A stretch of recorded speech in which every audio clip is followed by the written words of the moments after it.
Nous publions le rapport mondial des sciences sociales 2013. Quels en sont les enseignements ou les recommandations concernant le travail de l'UNESCO? Ce rapport sert avant tout à nous donner un cadre de réflexion et d'action, un agenda comme on dit, à définir une problématique conceptuelle qui serve à agir contre un ensemble de problèmes qui sont aujourd'hui des soucis prioritaires de la communauté internationale. Et cet agenda, il faut que l'UNESCO le reprenne à travers ses différents programmes, aussi bien en matière de sciences, encourager la coopération scientifique, promouvoir des politiques scientifiques au niveau national adaptées et appropriées, et à travers ces programmes pour soutenir l'action, et notamment les politiques nationales d'adaptation aux différents défis environnementaux. Mais dans le fond, ce qui nous est appelé de faire comme communauté internationale ou comme agence des Nations Unies, c'est soutenir une action pour transformer les sociétés,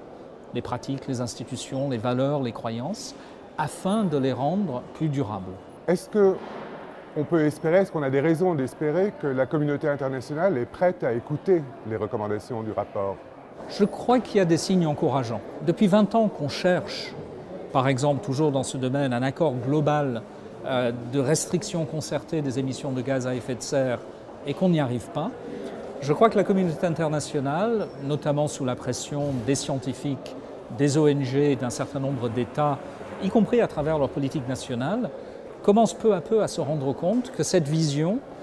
est partielle et trop partielle pour permettre une action résolue et efficace. Est-ce qu'une partie du problème n'est pas due au fait que ceux qui ont la plus grande responsabilité pour les émissions de gaz à effet de serre ne sont pas ceux qui en souffrent le plus? Oui, c'est clairement un problème, notamment dans la politique nationale d'un certain nombre d'États. Et on voit bien qu'en période de crise financière, les questions environnementales baissent d'importance dans l'agenda de la vie politique. Néanmoins, je crois que l'idée selon laquelle les problèmes seraient au sud, ou plutôt la contribution aux problèmes serait au nord et les impacts seraient au sud, est beaucoup trop simpliste.